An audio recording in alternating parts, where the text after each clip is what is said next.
Good morning. I'm Chief Meteorologist Lynette Charles, and it's time to go back to school. So yesterday, you're with me, and we talked about dangerous weather. So we talked about flooding, and we're going to stay on that path of dangerous weather. So once again, I'm bringing the weather to you today.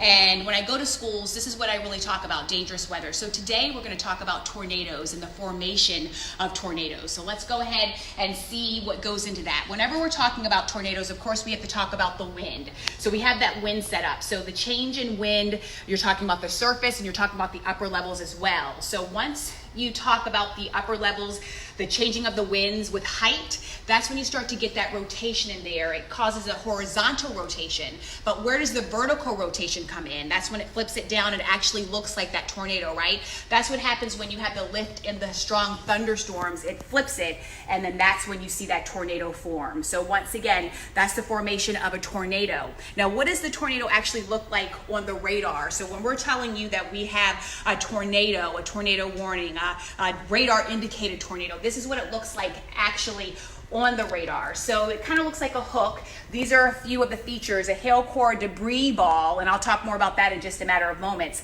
But once again, we look for that hook echo, and we call it a hook because it actually looks like a hook there. So once again, the key regions for a supercell and it displayed on the radar, you do have the hail core, you have the debris ball, you have the upper level winds, and again, you have the warm surface winds. Once again, we just talked about that. And then you have the leading edge. You hear us talk about that a lot, and you do have heavy rain in those supercells as well. And the heavy rain, that's when we talked about that they come rain wrapped when you're talking about tornadoes, or they come at night, and that's when they're the most dangerous. So when we look at the hail core, we're looking at this pink area. So usually you're talking about some heavy rain there, and once again, you can find hail when we look at that. So once again, this is the hail core right there, looking at hail, but then we talk about the warm surface winds. We talk about the cold upper level winds. So when those two really come together, it really tightens that rotation, and that's that storm inflow. And with that, we are gonna be talking about a supercell that is definitely gonna be causing major problems across the area. We also watch for this area right here. That's the debris ball. And when you see that debris ball, basically it is a ball that indicates debris.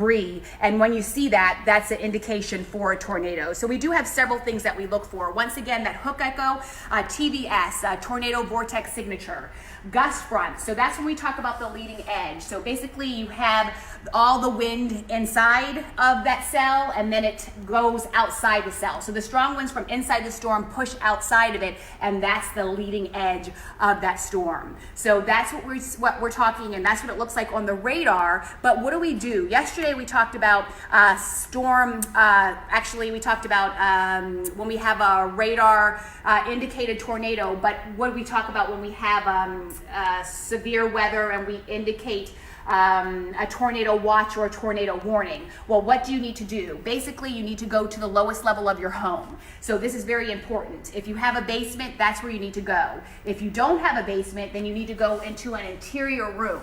So look at this here. You need to go into the interior room, and you need to put all the walls that you can in between you. So this is centered right in the room, and that's where you need to go if you don't have a basement. If you do have a basement, that's where you need to go. So this is basically a tornado formation, tornado where you need to go if there's a tornado warning, and basically tornado, I guess, 101. Again, here to bring you what's going on. Since you guys can't go to school, I'm going to school you. Once again, we're looking at what's going to happen as we go through the next several days. Yesterday, once again, we talked about flooding. Today, we talked about tornadoes. And as we head towards tomorrow, we'll talk more about dangerous weather, but I need you to tune in. Once again, back to school with Chief Meteorologist Lynette Charles. Have a great day, everyone, and stay safe and healthy.